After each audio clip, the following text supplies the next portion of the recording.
Il était une fois, il y a très très longtemps, un roi qui avait 3 fils. Le premier était beau et très populaire. Quand il eut 21 ans, son père lui construit un palais dans la ville. Le second fils était intelligent et aussi très populaire. Quand ils eurent 21 ans, son père lui construit un palais dans la ville également. Le troisième fils n'était ni beau ni intelligent. Il était inamical et impopulaire. Lorsqu'il eut 21 ans, les conseillers du roi lui dirent: « Il n'y a plus de place dans la ville. Faites construire un palais à l'extérieur pour votre fils. Vous pouvez le faire construire bien solide. Vous pouvez envoyer des gardes pour empêcher qu'il soit attaqué par des bandits qui viennent hors des remparts de la ville. »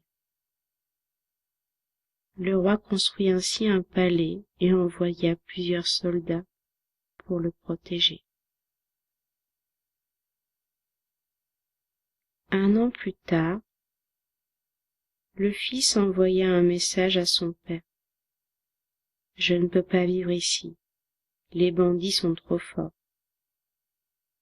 Les conseillers dirent: « Construisez un autre palais plus grand et plus fort, encore plus loin de la ville et éloigné des bandits. Avec plus de soldats, il sera plus facile de résister aux attaques des tribus nomades qui passent par là. » Et le roi écouta ses conseillers.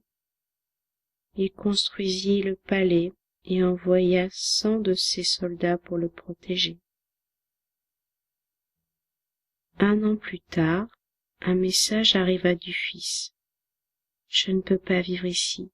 Les tribus sont trop fortes. » Et les conseillères dirent: « Construisons un château, un très grand château, encore plus loin, peut-être à 100 kilomètres. Il sera assez grand pour abriter 500 soldats et assez fort pour résister aux attaques des peuples qui vivent au-delà de la frontière. » Et le roi construisit le château et envoya 500 de ses soldats pour le protéger. Un an plus tard, le fils renvoya un autre message au roi. « Père, les attaques des peuples voisins sont trop fortes. Ils ont attaqué 2 fois, et s'ils attaquent une 3e fois, je crains pour ma vie et la vie de vos soldats. » Et le roi dit à ses conseillers qu'ils reviennent chez lui et vivent avec moi dans le palais, car il vaut mieux que j'apprenne à aimer mon fils que de dépenser toute l'énergie et toutes les ressources de mon royaume à le garder à distance.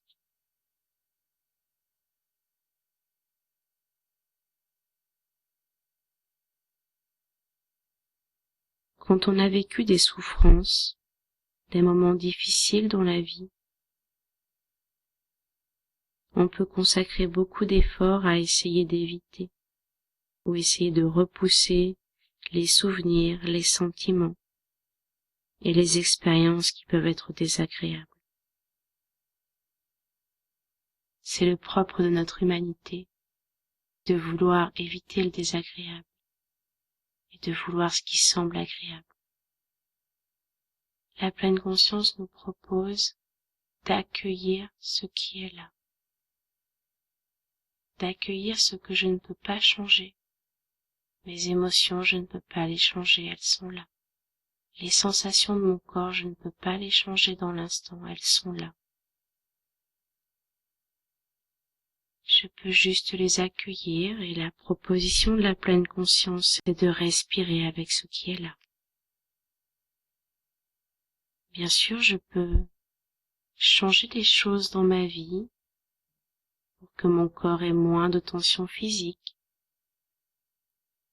pour essayer d'avoir un environnement moins stressé, plus calme.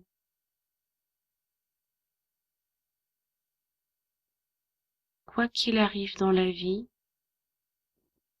personne ne va éviter les émotions désagréables, ou de vivre des tensions dans le corps, ou de vivre des maladies. Personne n'est à l'abri de ça, chaque être humain est confronté à des moments de désagrément. Chaque être humain est confronté à des moments désagréables.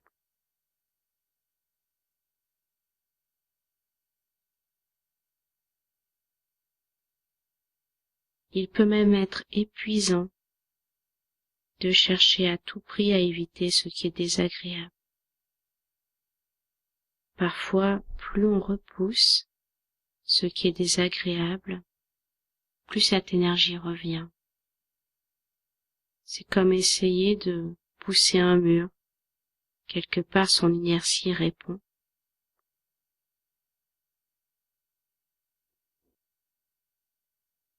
La proposition de la pleine conscience est d'accueillir ce qui est, de lâcher prise quand je suis face à des choses que je ne peux pas changer.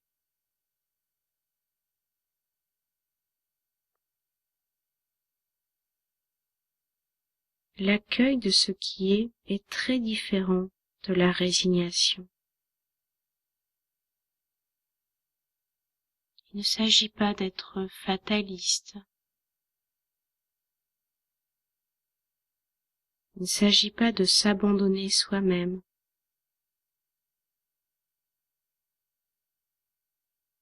Il s'agit d'un acte d'amour envers soi, de prendre soin de soi,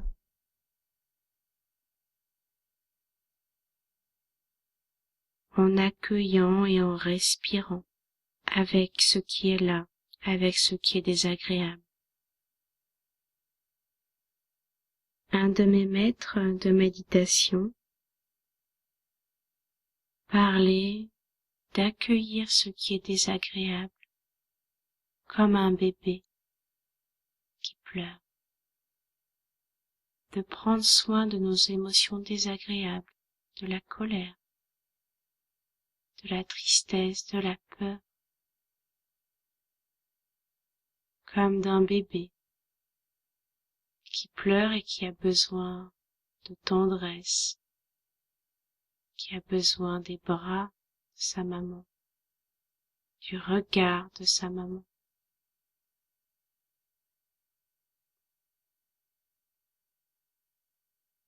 Il s'agit de changer l'attitude que nous avons par rapport à ce qui est désagréable.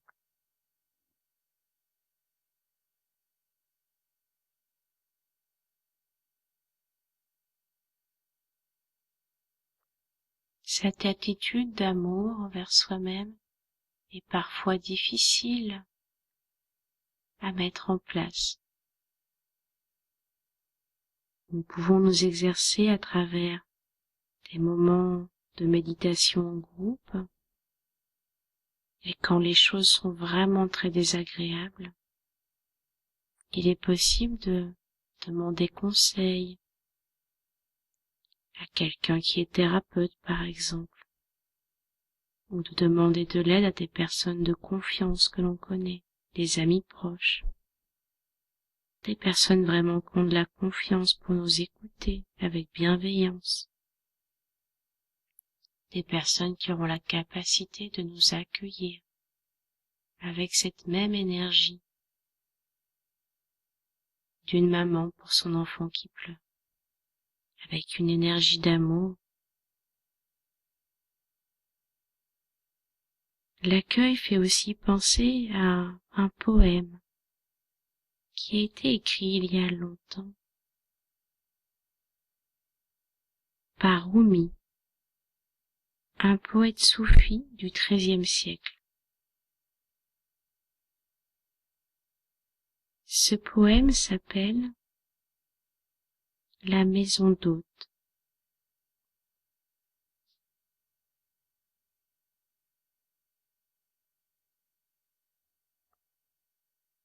Être humain, c'est être une maison d'hôte. Tous les matins arrive un nouvel invité. Une joie, une dépression, une méchanceté.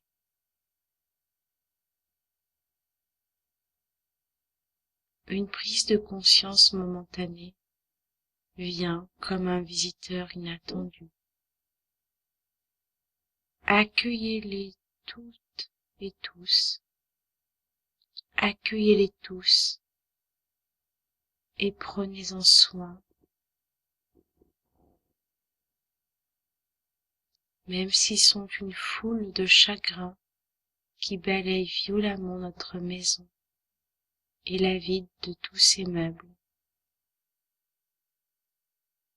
Traitez chaque invité honorablement. Peut-être vient-il faire de la place pour de nouveaux délices à l'intérieur de nous. Les pensées sombres, la honte, la malice,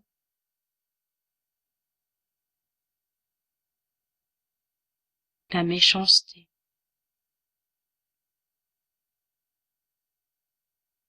Rencontrez-les à la porte en riant et invitez-les à rentrer.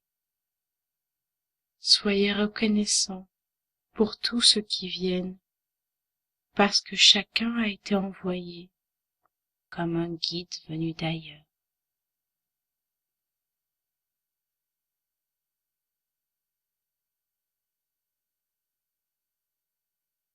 Ce poème nous parle d'une attitude particulière d'accueil pour aller à la rencontre de chaque pensée, de chaque sentiment, de chaque sensation corporelle qui arrive sur le pas de la porte.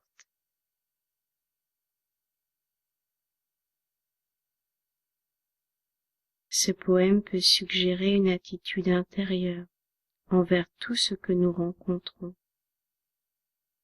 nous poussant à envisager la possibilité d'aborder notre douleur et notre peine d'une façon plus ouverte.